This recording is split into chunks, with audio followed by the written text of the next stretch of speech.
சீக்கிரத்திலே கர்த்தர் உங்களுக்கு நியாயம் செய்வார். சீக்கிரத்தில் எல்லா தீமைக்கும் முடிவு வரும். சீக்கிரத்தில் உங்களுடைய பிரச்சனைக்கு முடிவு வரும். போராட்டத்திற்கு முடிவு வரும். உங்கள் நெருக்கத்திற்கு முடிவு வரும். இன்றைக்கு நீங்கள் அனுபவித்து கொண்டிருக்கிற நிந்தைக்கு முடிவு வரும்.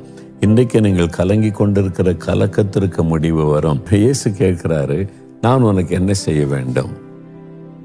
What do you want me to do? என்னை கூப்பிட்டல, நான் உனக்கு என்ன செய்யணும் சொல்லு. தெரியாதா இயேசுக்கு? அவன் எதை கூப்பிட்டான்னு தெரியாதா? தெரியும். ஆனால் அவன் வாய் திறந்து கேட்கணும்.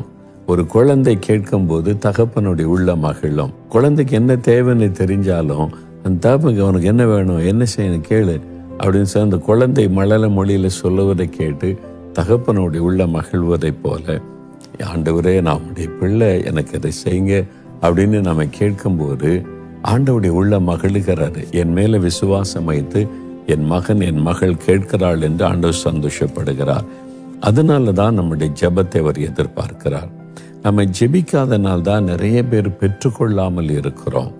நீங்க நல்லா அறிந்து கொள்ளுங்க. ஜெபிக்காததுனால, குறிப்பிட்ட காரியத்திற்காக விசுவாசத்தோடு கேட்காதனால பெற்றுக்கொள்ளாமல் இருக்கிறோம். இந்த சோர்வு என்பது சாத்தான் கொண்டு வருகிற ஒரு ஆயுதம். ஆனா நீ சோர்ந்து போகாம ஜெபிக்கணும் என்று ஆண்டவர் சொல்றாரு. சில சமயத்துல சில வருடம் ஜெபம் பண்ணிட்டு அப்புறம் விட்டுருவோம். பெற்றுக்கொள்ள வரை நம்ம ஜெபிக்கணும். அப்பதான் அந்த முடிவான ஆசீர்வாதத்தை காண முடியும். பாருங்க, ஒரு சமயம் பாருங்க, 5 வருஷமா ஒரு சகோதரி ஒரு காரியத்துக்கு ஜெபிச்சாங்களாம். கடன் பிரச்சனை. அந்த சகோதரி எழுதியிருக்கிறாங்க, 5 வருஷமா ஜெபமானே கடன் பிரச்சனை மாறணும் மாறணும் மாறணும்னு சொல்லி. ஆனா கடன் பிரச்சனை மாறவே இல்லை. நானும் ஜெபிச்சு பார்க்குறேன், ஒன்றும் நடக்கலையே, ஏன் இந்த கடனுக்கு ஒரு முடிவு வரல அப்படின்னு சொல்லி ரொம்ப ஒரு கஷ்டத்தில் அவங்க இருந்திருக்கிறாங்க. 2 லட்சம் ரூபாய்க்கு மேலே கடன். அது பெரிய பாரம். கடன்காரங்க நெருக்கும் போது ரொம்ப கஷ்டம் இல்லை, ஒரு மன வேதனை. அது மாதிரி நானும் ஜோமணி பார்க்குறேன், ஒன்றும் முடிவு வரலேன்னு நீங்களும் அப்படி கஷ்டத்தில் இருக்கிறீங்களா? அந்த சமயத்தில் ஆவியானவர் பலப்படுத்தினார். ஒரு செய்தி மூலமா, சாட்சி மூலமா, சொந்த போகாம ஜெபம் பண்ணு, தொடர்ந்து ஜெபம் பண்ணுன்னு சொல்லி. ஆனால் கடன்காரங்க டைம் கொடுத்துட்டாங்க. இந்த தேதிக்குள்ள நீ கடனை கொடுக்காட்டா அவ்வளோதான், நான் ஆக்ஷன் எடுத்துருவேன், உங்களுக்கு அவமானமாக போயிடுன்னு சொன்ன உடனே இன்னும் பெரிய போராட்டம். அந்த டைம் கொடுத்துட்டாங்களே. ஆனால் அவங்க ஜெபிக்கிறாங்க, தொடர்ந்து ஆண்டவருடைய சமூகத்தில் அதுக்காக ஜெபிக்கிறாங்க. ஆண்டவர் எப்படியாவது அற்புதம் செய்வார்னு. கடைசியில் என்ன நடந்தது பாருங்க. அவன் எந்த நாள் கெடு கொடுத்தானோ அந்த கடன் கொடுத்தவன், உங்களை அவமானமாக்கிடுவேன், நீங்க கடனை திருப்பி செலுத்தாட்டா இந்த நாளுக்குன்னு சொன்னானோ, அந்த நாளுக்கு முந்தின நாள் தேவன் கடனை எல்லாம் கொடுத்து முடிக்க உதவி செய்துட்டார். பெரிய ஒரு அற்புதம். 2 லட்சத்துக்கு அதிகமான பணம் உங்களுக்கு வழி இல்லாத சூழ்நிலையில கர்த்தர் ஒரு அற்புதம் செய்துட்டார். எப்படி நடந்தது? சோர்ந்து போகாமல் அவங்க ஜெபித்ததுனால.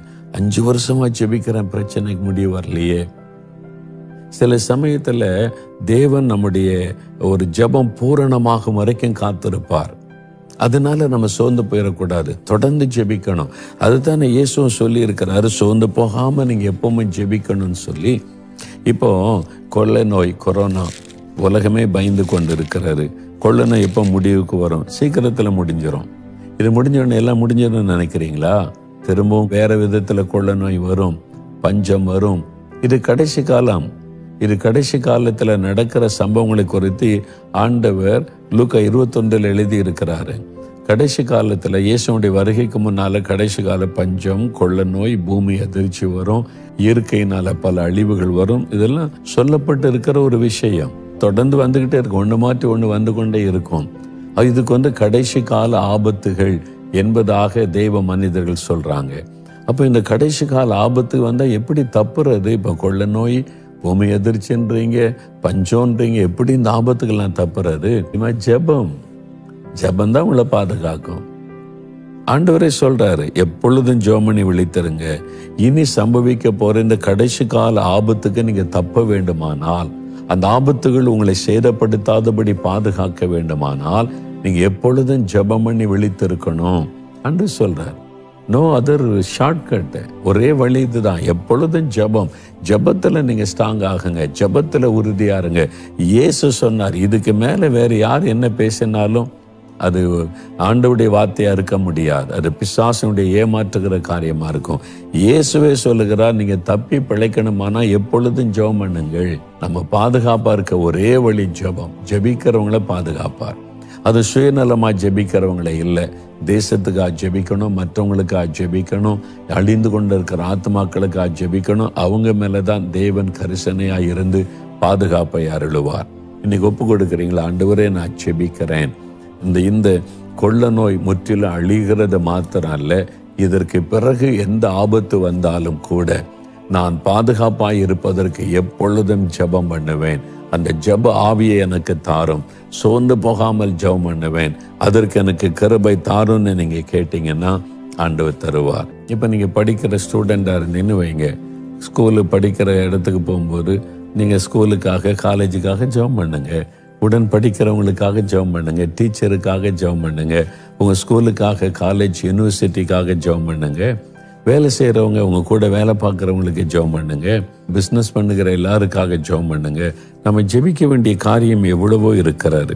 1 தீமோத்தேயு 2:1 ஆண்டவர் சொல்றாரு, நீங்கள் எல்லாருக்காக ஜெபம் பண்ணுங்க என்ன ஆண்டவர் சொல்லுகிறார். நம் தேசத்தில் இருக்கிற எல்லாருக்காக ஜெபிக்கணும். அதிகாரத்தில் உள்ளவங்க, அதிகாரிகள், நீதித்துறையில் இருக்கிறவங்க, காவல்துறையில் இருக்கிறவங்க, கல்வித்துறையில் பணி செய்கிறவங்க, வாலிபர்கள், சிறு பிள்ளைகள், பெரியவங்க, எல்லாருக்காக நம்ம ஜெபிக்கணும். ஏன்னா எல்லாரும் ரட்சிக்கப்படணும்னு ஆண்டவர் விரும்புகிறார். அப்போ நம்ம அப்படி ஜெபிக்கும் போது கர்த்தர் நமக்கு நியாயம் செய்வார். சீக்கிரத்திலே கர்த்தர் உங்களுக்கு நியாயம் செய்வார். சீக்கிரத்தில் எல்லா தீமைக்கும் முடிவு வரும். சீக்கிரத்தில் உங்களுடைய பிரச்சனைக்கு முடிவு வரும். போராட்டத்திற்கு முடிவு வரும். உங்க நெருக்கத்திற்கு முடிவு வரும். இன்றைக்கு நீங்கள் அனுபவித்துக் கொண்டிருக்கிற நிந்தைக்கு முடிவு வரும். இன்றைக்கு நீங்கள் கலங்கி கொண்டிருக்கிற கலக்கத்திற்கு முடிவு வரும். எப்போ இது ஆகும், எப்போ இது நடக்கும், இன்னும் எவ்வளவு நாட்கள் என்று கலங்கி கொண்டிருக்கிறீங்களா? உங்களை பார்த்து தான் ஆண்டவர் சொல்லுகிறார், என் மகனே, என் மகளே, சீக்கிரத்திலே நான் உனக்கு நியாயம் செய்வேன் என்று ஆண்டவர் வாக்கு கொடுக்கிறார். இந்த வாக்கு தத்துவம் உங்களுக்குரியது என்று விசுவாசிக்க வேண்டும். அது எனக்குரியது என்று நானும் விசுவாசிக்கிறேன். ஆகவே சீக்கிரத்தில் எல்லா சூழ்நிலைகளும் மாறி நன்மையான ஆசீர்வாதமான காரியங்களை தேவன் கட்டளையிட போகிறார் என்பதை விசுவாசிக்கணும். இப்ப நம்ம ஜெபிக்கலாமா? தகப்பனே, நீர் கொடுத்த வாக்கு தத்தத்திற்காக நாங்கள் உம்மை துதிக்கிறோம். சீக்கிரத்திலே நியாயம் செய்வேன் என்று வாக்கு கொடுத்து விட்டீர். சீக்கிரத்தில் பிரச்சனைக்கு முடிவை உண்டாக்க போகிறீர். சீக்கிரத்திலே வழிகளை திறக்க போகிறீர். சீக்கிரத்திலே அற்புதங்களை நாங்கள் காண போகிறோம். ஆனால் நீர் எதிர்பார்த்தபடி நாங்கள் ஜெபிக்க எங்களை ஒப்பு கொடுக்கிறோம்.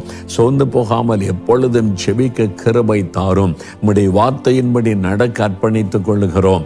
ஜெபமண்ண கிருபை தாரும். ஜெப ஆவியை தாரும். மன்றாட்டின் ஆவியை தாரும். இடைவிடாமல் எப்பொழுதும் ஜெபிக்க கர்த்தர் கிருபை தாரும். விசுவாசத்தோடு சோர்ந்து போகாமல் ஜெபிக்க கிருபை தாரும். இதோ உம்முடைய பிள்ளைகளுக்கு அந்த கிருபை அருளுகிறதற்காக ஸ்தோத்திரம்.